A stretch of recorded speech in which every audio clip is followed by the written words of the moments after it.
Bane Free Radio Hour.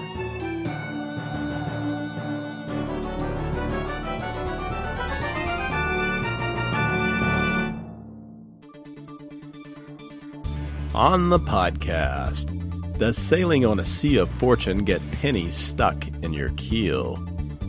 Steampunk pirates in the sky and squiggly jiggly smart flesh in your brain. Plus part 45 of the complete audiobook serialization of David Weber's Shadow of Freedom. All right now.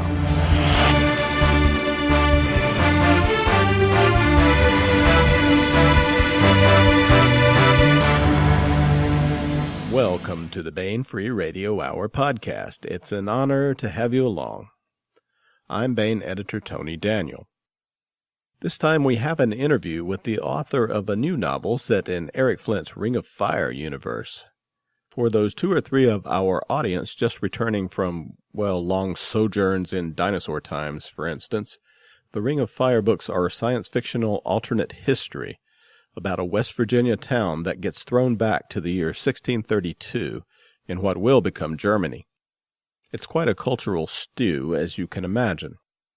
Now, Iver P. Cooper, the author of 1636, Seas of Fortune, takes us on a journey across the vast oceans, where we find out the effect of those refugees from the future on Japan and Western North America. Bane Associate Editor Laura Haywood Corey will be your captain for this adventure. We have this as well as another cool tune from songwriter Filker and Bane Slush Editor Gray Rinehart, and part 45 of the complete audiobook serialization of David Weber's Shadow of Freedom. Hey, we're in the sweet part of this novel now, folks. All this and more, but first, here's the news. Want to mention that we have a trifecta of great choices for reading on the main Bane.com website this month. These include a new short story from Sharon Lee. It's called The Gift of Music. Now, this one is set in the world of her Archer's Beach contemporary fantasy novels. It's a great story, and I know Sharon is particularly fond of it, so you should check that out. What are these Archer's Beach books again, Laura? Well, the first one is Carousel Tides, and the second one, Carousel Sun, will be out at booksellers everywhere on that magical publishing date of the first Tuesday of next month, February 4th. And I also happen to know that the third one in the series, Carousel Seas, is slated for next fall. It's an excellent series from Sharon, who is, of course, the co-creator of the Liaden Universe science fiction series with her husband, Steve Miller. This is her standalone contemporary fantasy series. Mm-hmm. Yeah, it's really fun, and it's a little bit of a break from Liaden, but it's the same great writing voice. Also on the Bane website is a science piece from neurological research scientist Dr. Ted Roberts. The title of this one says it all: From Smart Flesh to Custom Organs, the Growing Science of Tissue Engineering. It's a fascinating look at what they're calling smart flesh. Doesn't that sound appetizing, Laura? It does. Yeah, actually what it is the wrapping of electronics into the body and even the brain, and the creation of human organs that might someday be used for desperately needed transplants, among other things. You could grow your own heart. Indeed. Or use it to convince the evil queen that you've killed the royal progeny. Yep, exactly. She doesn't have to worry.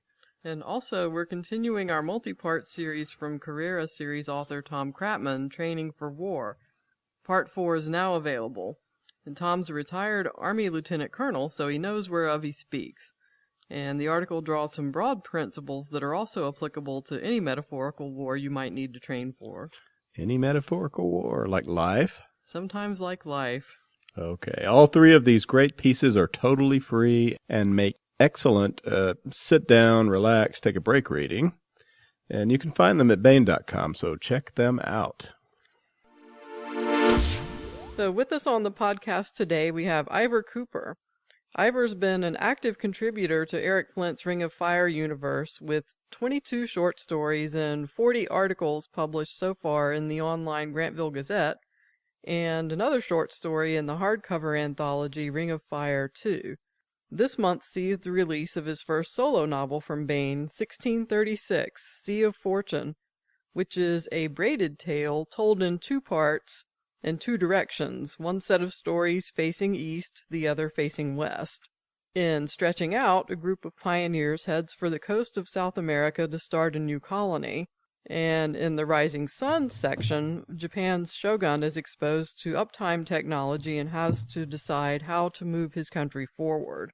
Now, Iver is an intellectual property law attorney with Browdy and Neimark in Washington, D.C. He's received legal writing awards from the American Patent Law Association, the U.S. Trademark Association, and the American Society of Composers, Authors, and Publishers. And he's the sole author of Biotechnology and the Law, now in its 20-something edition. In his spare time, in addition to all this writing, he teaches swing and folk dancing and participates in local photo club competitions. Welcome, Iver. Well, thank you. I'm here. Good. All right, we're going to first give a really quick overview of the 1632 series, The Ring of Fire, for our podcast listeners who may not be familiar with it. The premise is that a small town in West Virginia called Grantville has been transplanted in time and space to Germany in the middle of the 30 Years' War. And the interactions between the modern residents of Grantville and the people in the surrounding countries form the basis of this intertwined series of novels and stories. So, Iver, how did you get started writing in The Ring of Fire? What drew you to it? Well, of course, the starting point was actually reading Eric Finn's books. And in the back of the 1632, there was a postscript of some sort that mentioned Baen's Bar. I joined it, so monitored the conversations silently for a little while, and then plunged in. And that was probably around 2007.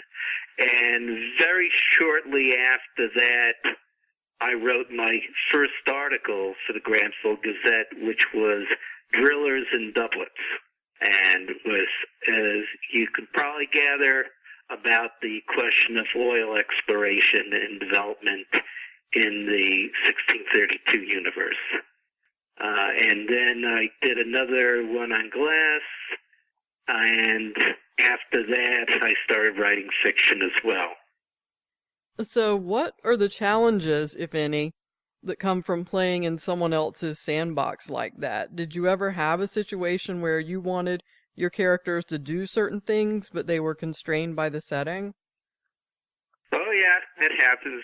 A good example of that would be with the first fiction I wrote for the universe, and that was a story called Federico and Ginger, which involved this Italian dancing master who came to Grantville to be the dancing instructor for Princess Christina, the daughter of Gustavus Adolphus. And when the novel 1633 ended, it gave the impression that Princess Christina was going to be in Grantville for an extended period of time, and I wrote my story with that in mind. When Eric got around to writing 1634, the Baltic War, he decided that she would be in Magdeburg. So Federico became a commuter. I had to rewrite the story so that he was on the road quite a bit, but we managed to work it out and get things back in line. So that would be one example. And there is some action in Seas of Fortune in the first part, where I had to rewrite a major portion of one of the stories so as not to interfere with the developing plans of Eric Flint and Chuck Gannon for what they are going to be doing in the Caribbean. But, that's just part of being in a very, very large collaborative universe. Okay, so for the stories in Sea of Fortune, can you give us a little bit of background on what was going on in Japan at the time? And then what the situation was in South America and the Caribbean as well. Well, we start with the latter first. Sure. With regard to South America and the Caribbean, you had the Spanish in what we would now call Venezuela, and also in Peru, and you had the Portuguese in Brazil, mostly on the coast, and there's this area in between the Orinoco River of Venezuela and the Amazon River of Brazil, which is called the Wild Coast. Not that the rest of it was all that civilized when you really come down to it, but it was an area in which Spain and Portugal were not yet particularly interested, and so they didn't do much to interfere with other European powers forming colonies there, unless those colonies decided to go and raid them, which they sometimes did. So that's stretching out, as you alluded to, does have a colony on the coast of South America, and it is located on that wild coast, which is the area of the three Guianas on the modern map of South America. With regard to Japan in the 16th century was in a state of civil war. And at the very beginning of the 1600s, you had a unification of Japan under Tokugawa Ieyasu. And at this point, for the benefit of any Japanese speakers in the audience, I'm going to put out a complete disclaimer of getting any Japanese pronounced correctly. I read it. I have not really worked with native speakers, so I'm sure that I'm going to pronounce some things wrong. But he won a major battle in the year 1600, and he became a shogun in 1603. And the shoguns were essentially the warlords of Japan. They held the real power. The emperor had no political power at this time whatsoever. And so that's one part of the background. The other part is during that 16th century was the period where the Christians made contact. And at various times there were Spanish and Portuguese missionaries and traders and Dutch traders, and English for a period as well, roaming around Japan. The Spanish and Portuguese were at certain points very successful making converts. At its peak, there have been estimates of 300,000 Christians in Japan. But it's important to realize that there were only maybe 100 missionaries. So their knowledge of Christianity was maybe a little shaky. And the Christians, unfortunately, got involved in politics. And there was an incident in which the captain of a shipwrecked Spanish ship bragged to the Japanese that the Spanish Empire was very large, much larger than the area ruled by the shogun. And it was that large because our kings begin by sending missionaries into the lands they wished to conquer. As you can imagine, the Japanese found that a very interesting statement, and the reaction was perhaps not what the captain had intended. And there was a crackdown on Christianity, and Christianity is a illegal religion at the time that the Japanese stories open. And indeed, not only is it an illegal religion, but the crackdown on it is really, really ferocious in practice and not just in law. And the final piece of the picture is that in the 16th century, the Japanese said, the Europeans have all these goodies, trade with them is a great thing. Among other things, they brought firearms. But as the missionaries became perceived as a threat, they became quite a bit more ambivalent about contact with Europe, and more restrictions were imposed. And we're right now at a stage when the Japanese stories start, which is in 1633, when there have been some restrictions placed, but nowhere near like what came a couple of years later. And that's, of course, one of the things that is going to get changed by the impact of the Ring of Fire. So that pretty much is the picture, and I hope that wasn't too much, but that gives you the idea of what's roiling about in the Japanese situation right now. That sounds good.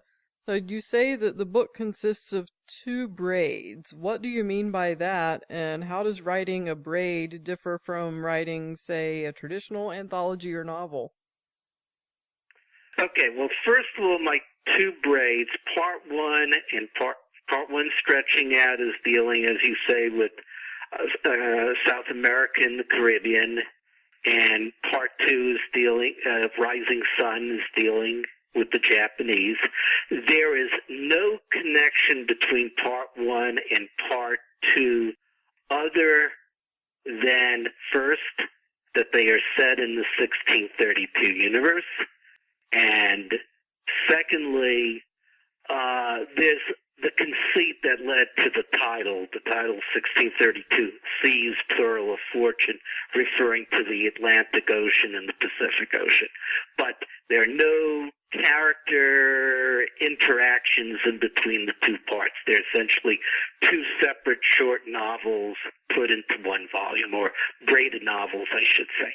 So what I mean by the braid is they're short stories, but each braid are short stories that are connected.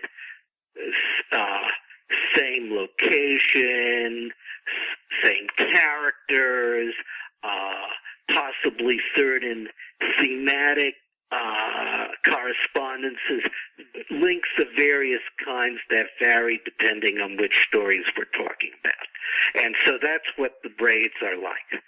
So far as what it's like to write these, well, when you write, the advantage of writing a braid when you start is at first it's like writing a short story, and if your natural writing pace is short story length rather than novel length, then it's easier to accomplish it in those parts. Where it gets tricky is in the links, so that they are not unconnected stories, and especially in the final story of the braid, because the trouble is that story has to have both a short story pacing, and it also has to be the climax of the entire braid. There has to be some closure for the major characters in terms of the incidents you've been developing in the string of stories all along. And so that's the aspect in which it is perhaps a little harder than a traditional novel where you only have one kind of pacing to worry about. So it sounds like you have to hold several strands and try and keep them in your mind all at the same time. Yeah, pretty much, or you end up, but you know how the writing process can be. Sometimes important, you get something down, you get it right, and then you start working with it and the like. The last stories of both braids went through several rewrites. There's also another factor, which is the braid being able, has the advantage that you don't have to keep to a strictly linear time. In theory, you can have one story overlap in time with another, and so on and so forth. But the catch is you can't do too much of that without driving the readers crazy. And in the Japanese section, you'll see there are 5 stories there now, but when I sent the initial manuscript to Baen, there were 7. And it's not that I've cut out a story, it's that I merged 2 pairs of stories into single stories, so that I didn't have quite as much timeline jumping as I would have otherwise. Well, that leads me into my next question, which was, how did Sea of Fortune become a book? The answer there is different for the 2 parts. For Stretching Out, I started writing those stories initially as standalone stories. And at some point, Eric Flint started hinting that stories that were part of the series might be a lot easier to develop into some kind of book than stories that had no connection with each other. So I started deliberately trying to make a series at that point. With regard to the Japanese stories, the first story in there was written with a view to dealing with something of a pet peeve of Eric's, which is people thinking that the uptimers are just going to recreate the modern world within a few years, maybe a decade or 2. So I wanted to shake up the timeline a great deal. Humpty Dumpty was going to fall, and you weren't going to put back together the old timeline again. And I'm deliberately speaking around what the big twist, the big change is at the end of the first story of the Japanese series. But when people read it, they'll say, oh, that's what he's doing. And so that was the idea. And originally, Eric was planning to run it as one of the stories in the Ring of Fire 3 anthology. And then he decided that he'd like to take that story and another story in the Stretching Out series from me, and a couple stories from Chuck Gannon, and a couple stories for himself, and have a anthology there. And then he and Chuck decided they had enough New World material for a book on its own, and that's when he started talking about taking the Stretching Out and Rising Sun stories that I had written already and putting them into a volume of their own. So I really didn't know where, the ball was going round and round, and I didn't quite know where it was going to drop for several years. Yeah. So, without giving away too much, are you hoping to continue those plot threads that you've set in motion in Seas of Fortune? There is a good chance of that. With regard to the Stretching Out side, the problem with writing in that area is that Eric and Chuck are going to be very active in the Caribbean, and I really can't write much in that area until I have a better idea of what they're going to do. With regard to Japan, I have a considerably freer hand, and I do have some ideas in mind for that. And Eric had been speaking at one point about my doing another Japanese story for Ring of Fire 4. But exactly how that will all gel out, that I don't know at this point. So, I think the Eric and Chuck side is going to be Commander Cantrell and the West Indies, I believe. That's the next one coming out from them. That's right, and I don't think that would be the only one in the Caribbean either. Right. So... But that's the only one I have definitive information on. Mm-hmm. So a lot of your Grantville Gazette contributions are focused on the technologies, transportation modes, and sciences of the 17th century. Things like mining, glass-making, railroads, other transportation, navigation, all these that are kind of what I would think of as the realistic underpinnings. So, do you ever find yourself tempted to write a short story and take the easy way out and have a ship that runs on unobtainium? Oh no! As you can imagine by how much nonfiction I write, one of the things I like about the universe is how much insistence there is on realism in the series. Obviously there's room for disagreement sometimes as to how quickly a particular technology would advance, but either the information has to reasonably come through the Ring of Fire, be something that would be in the libraries of a small town or within the knowledge of the limited population of professionals and hobbyists and like that are in such a town, or something that, given that base and with the limited infrastructure that you start with in the 1600s, that it can be developed by the much larger group of downtimers, some of whom are, very smart. So that is an attraction of the series for me, and I do wrestle very hard sometimes with trying to make things work, and I think it's a discipline, really, that if you can use the unobtainium, as you call it, then you make it encourages laziness on the part of the authors.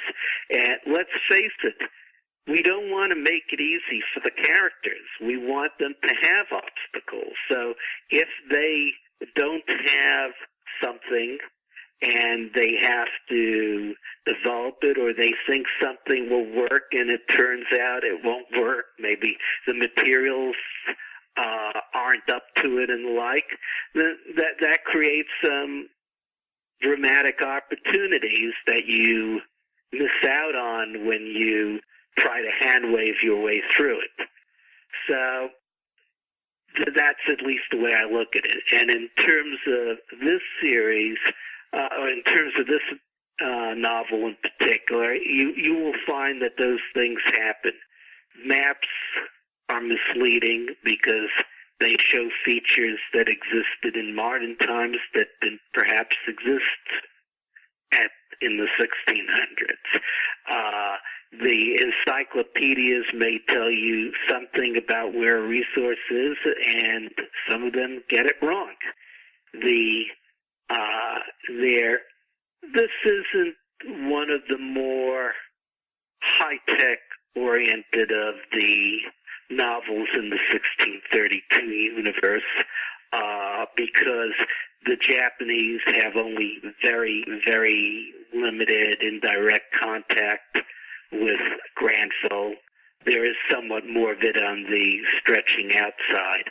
But still you have to think about things like a sailing ship takes so many days to get from place A to place B, and you can't just hand wave that away.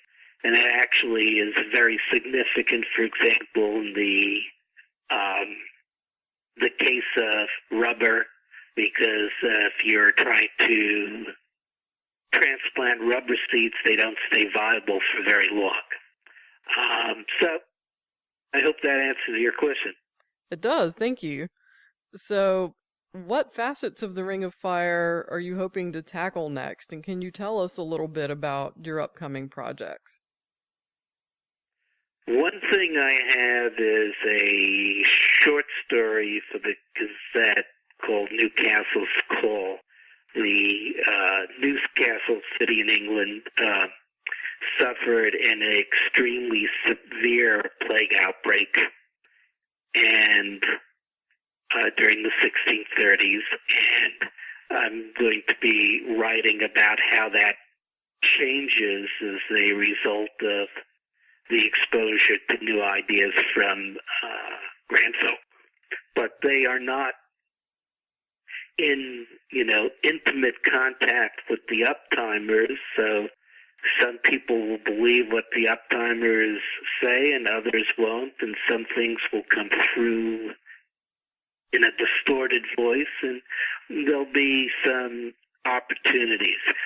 As I was researching that, I had to, of course, study the plague, which is why the last two articles I've written for the Granville Gazette have been on the subject of, first, how the plague was handled in Europe before the Ring of Fire, and secondly, what new information the uptimers might be imparting on that.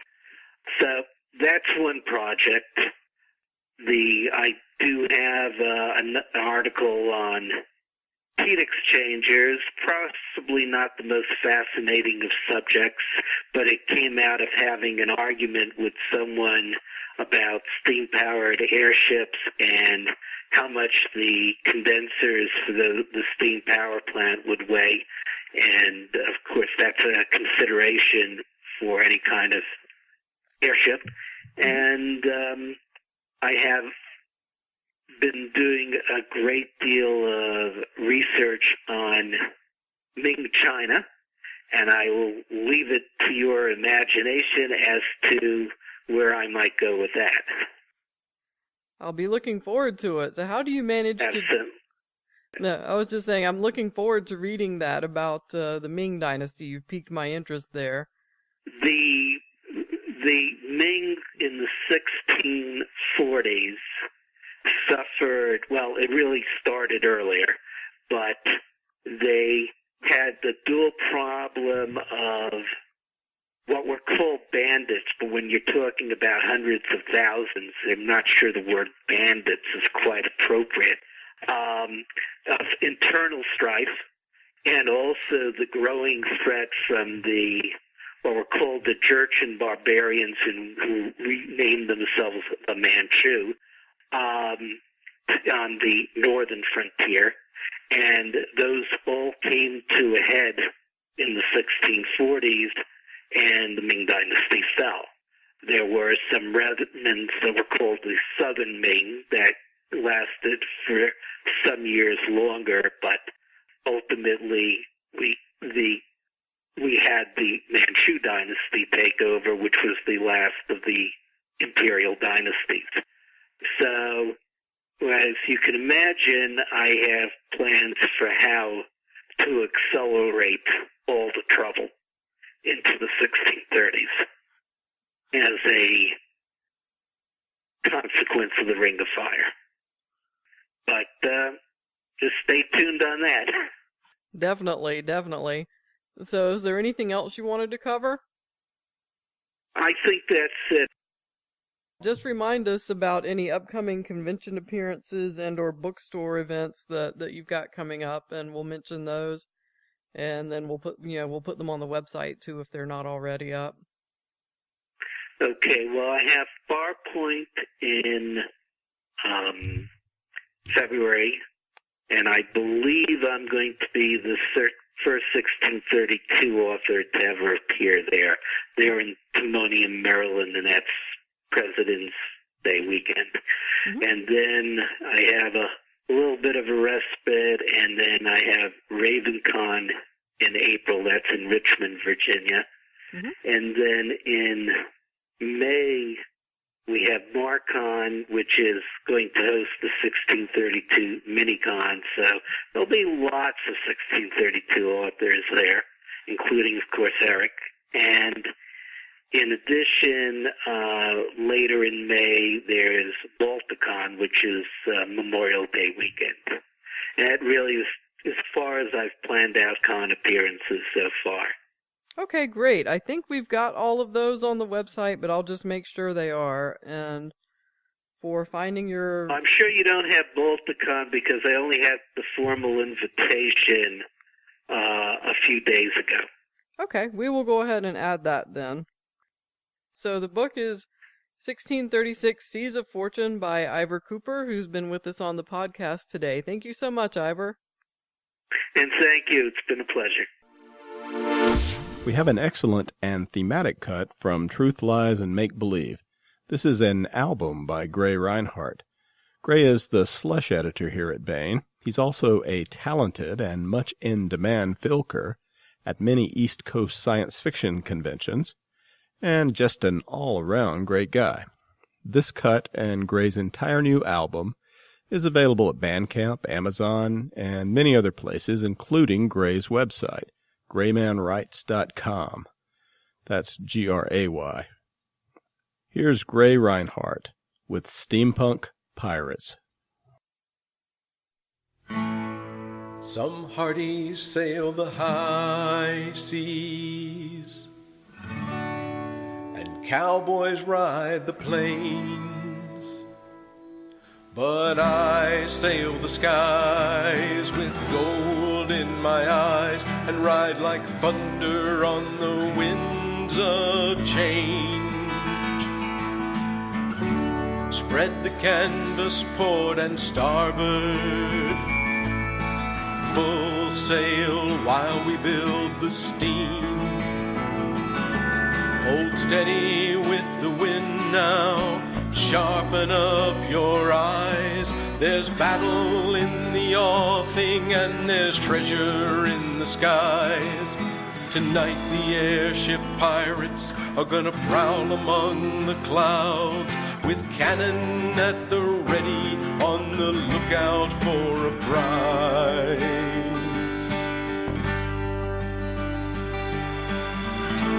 Taste the spray of grease and oil. Hiss of steam assaults your ears. Fit your goggles tight. Keep your daggers bright. Jolly Roger's flying past the turning gears. Spread the canvas port and starboard, full sail while we build the steam. Hold steady with the wind now, sharpen up your eyes. There's battle in the offing and there's treasure in the skies. Tonight the airship pirates are gonna prowl among the clouds with cannon at the ready, on the lookout for a prize. Look alive there! Dive, dive with the sun at our backs. Grapples at the ready, boys, we're on the attack. Flying caravel, galleon, brigantine or bark. If they won't let us board them, then we'll ride them to the dirt. Who among you knows what their cargo holds? Cast of liquor, chest of silver, diamonds, pearls, or gold. Fire up the boilers then and ready all the guns. We're after fortune's hoard tonight. There's glory to be won. I'll forever climb the thermals, sails trimmed, racing round the clouds. Ride the winds of fate with the fortune that I've made, till my last pennies finally hold my eyelids down. Spread the canvas port and starboard, full sail while we build the steam. Hold steady with the wind now, sharpen up your eyes. There's battle in the offing and there's treasure in the skies. Tonight the airship pirates are gonna prowl among the clouds with cannon at the ready, on the lookout for for a prize,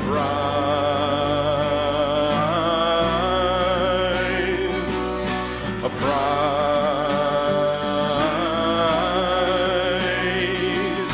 a prize.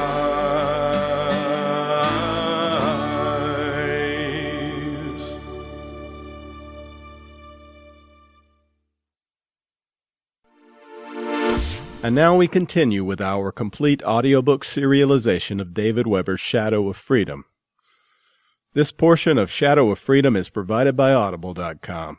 Get the complete audiobook at Audible.com now.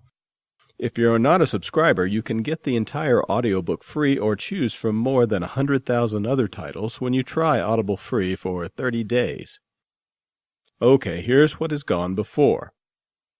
After a fierce war, Honor Harrington's Star Kingdom of Manticore has entered into a simmering low-level conflict with the ancient aristocratic Solarian League. The Solarian League is crumbling, and at the edge of its empire, rebellion is brewing. The Solarian Office of Frontier Security is in charge of keeping the peace on the frontier area known as the Verge. Brutal tactics and puppet dictatorships are par for the course for the OFS. Royal Manticoran Navy Admiral Michelle Hinka, Countess Goldpeak, commands the Royal Manticoran Navy forces in the Talbot Quadrant, a region allied with the Star Kingdom, on the border of the restive frontier of Solarian space. When Goldpeak receives word that the Sali assault on the Manticoran home system has been utterly destroyed, she decides to take action in her own sector. With the bulk of her fleet behind her, she sets out for the heart of the outermost Sali system. And Goldpeak and her fleet most definitely do not come in peace. Here is part 45 of David Weber's Shadow of Freedom. August 1922, post-diaspora.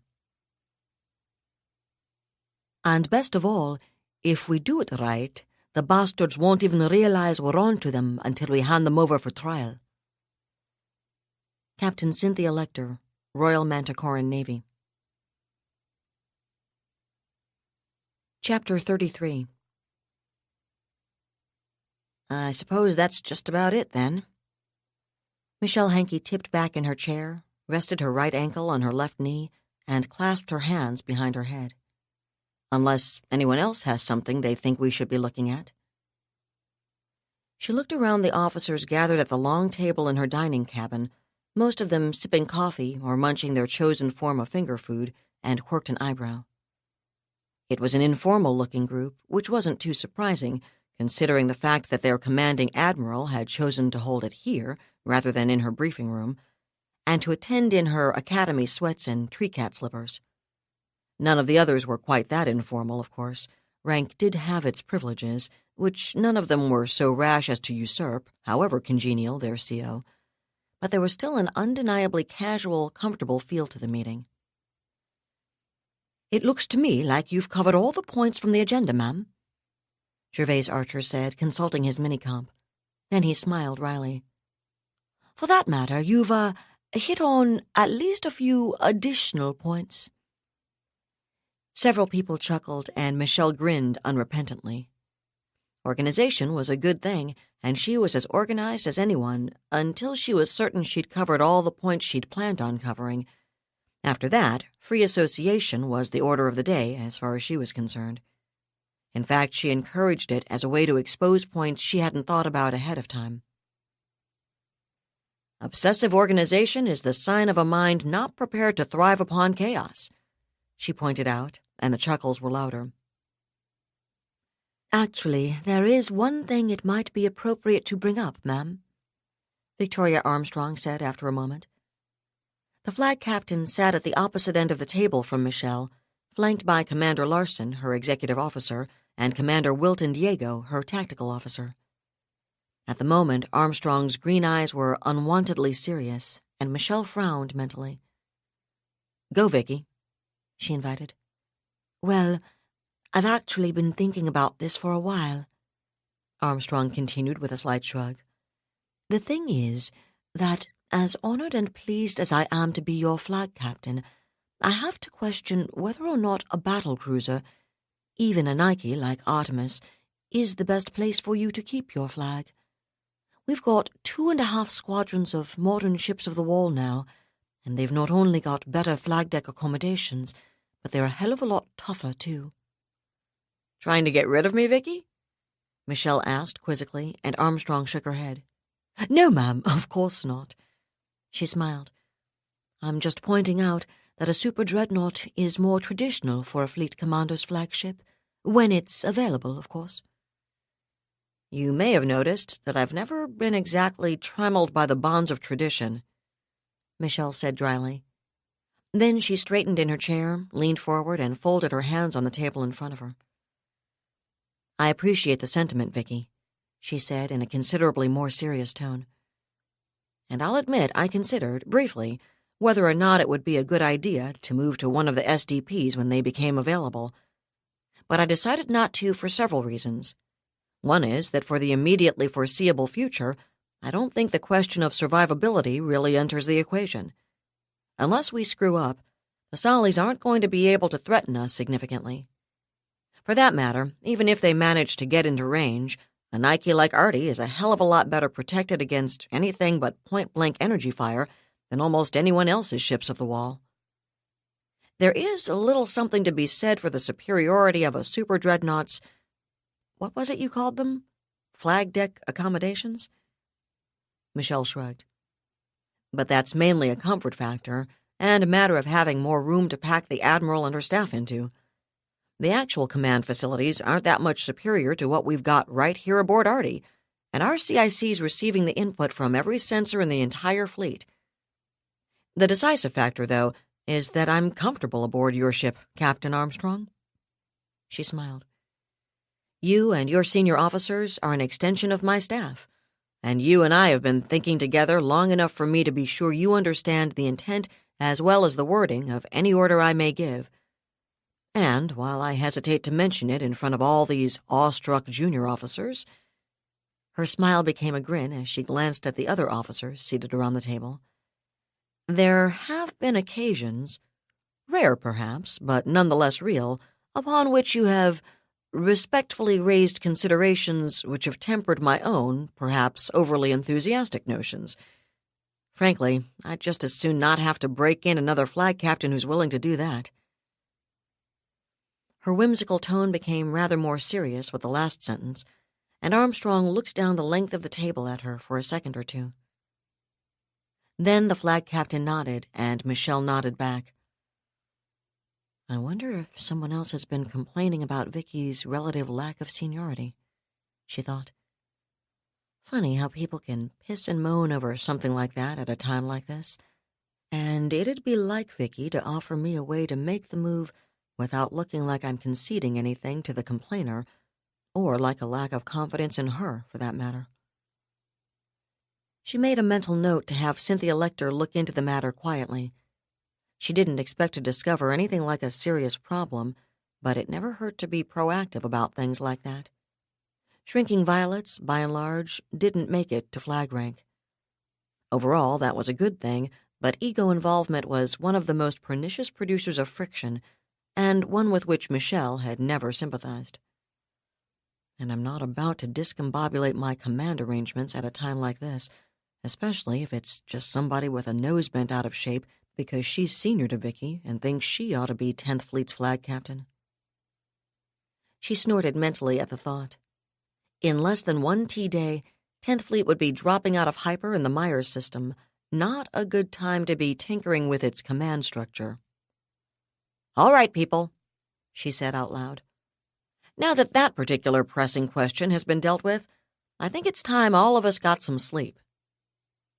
She smiled again, this time without any humor at all. After all, we're likely to be just a bit busy tomorrow. Oh, shit.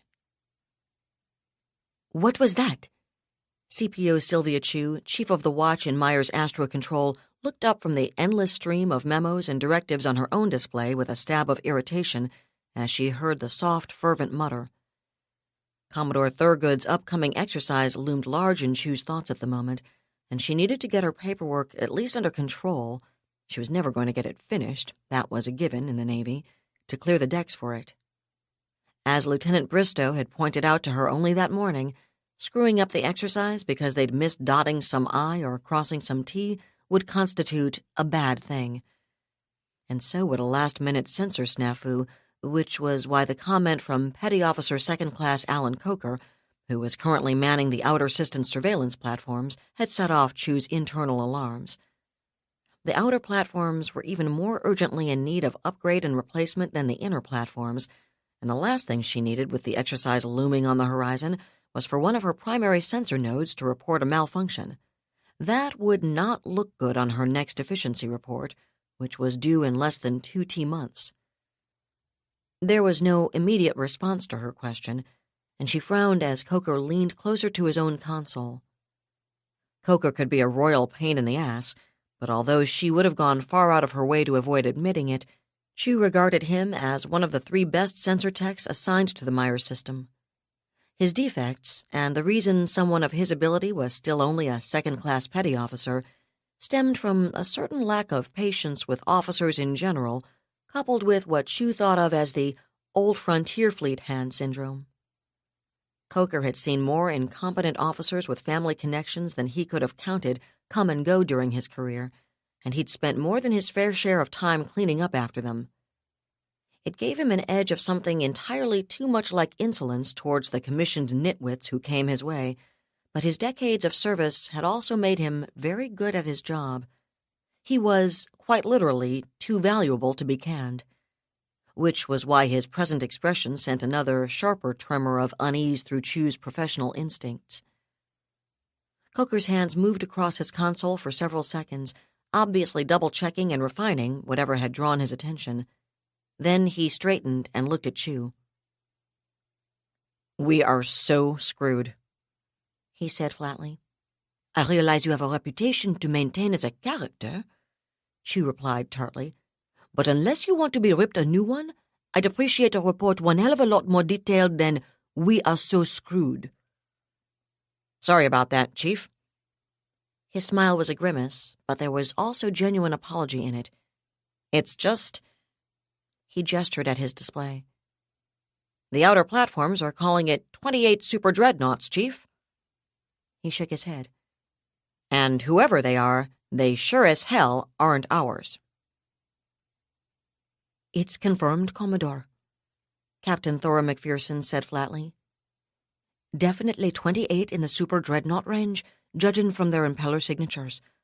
Not only that, but their Excel inbound is over 530 kps squared." A smile as grim as her tone flitted across her face.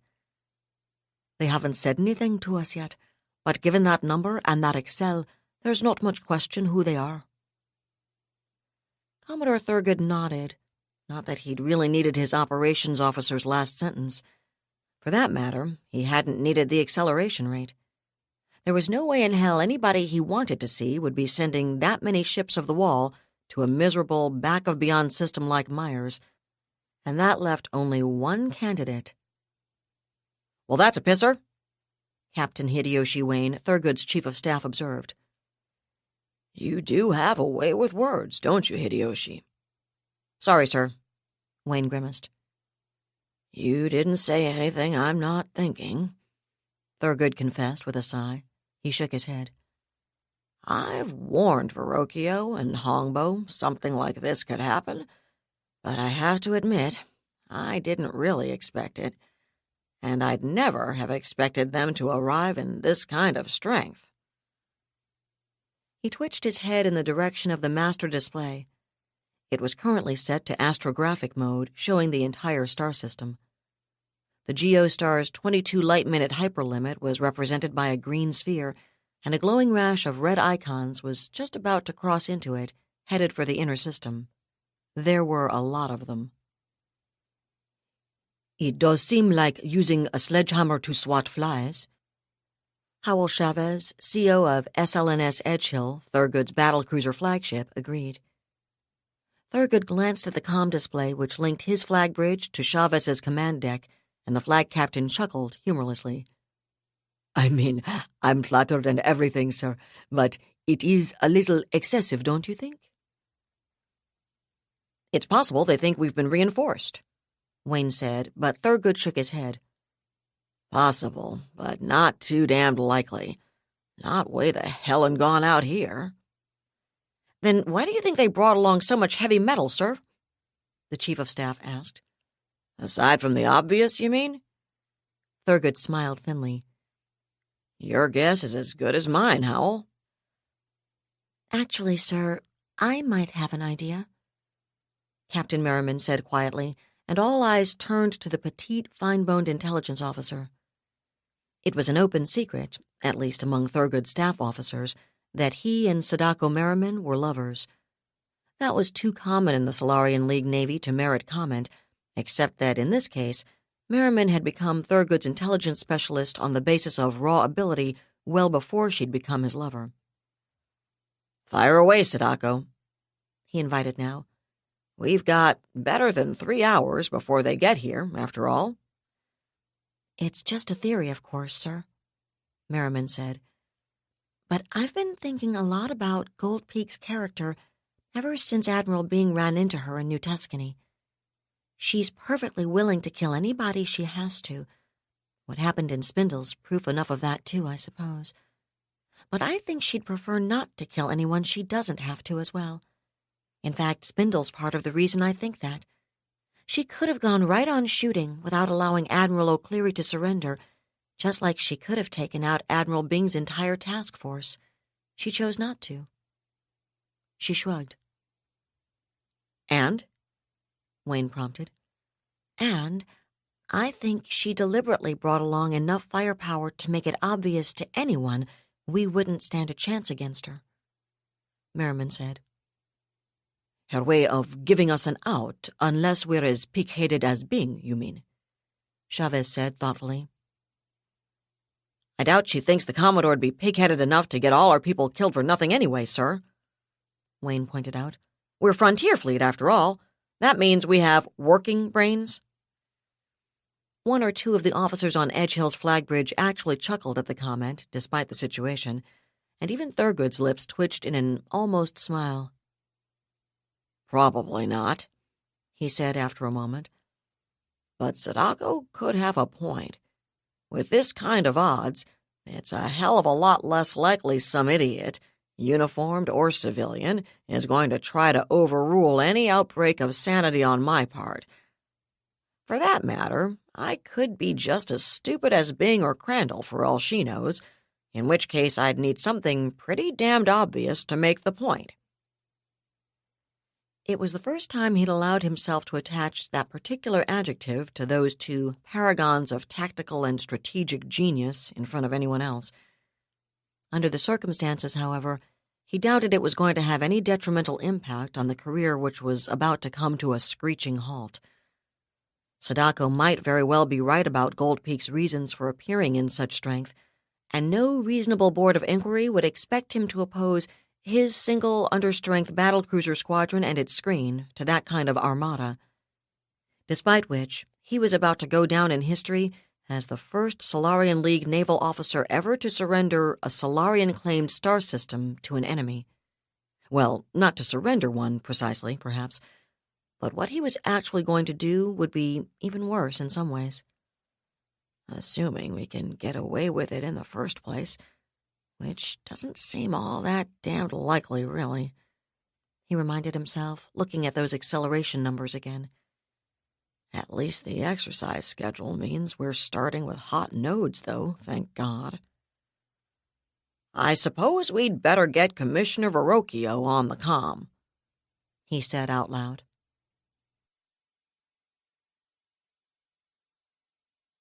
That was David Weber's Shadow of Freedom, Part 45, read by Allison Johnson. And that's it for the podcast. Thanks to Audible.com. Thanks to Laura Haywood Corey for hosting a great interview. To Christopher Chafani and to podcast theme composer Ruth Judkowitz. And a triple salvo of thundering thanks and praise from every ship of the line that sails the 7 seas and flies the Bane colors, which is a lot more than you might think, for Iver P. Cooper, author of 1636 Seas of Fortune. Please join us next time here at the hammering heart of science fiction and fantasy. And keep reaching for the stars.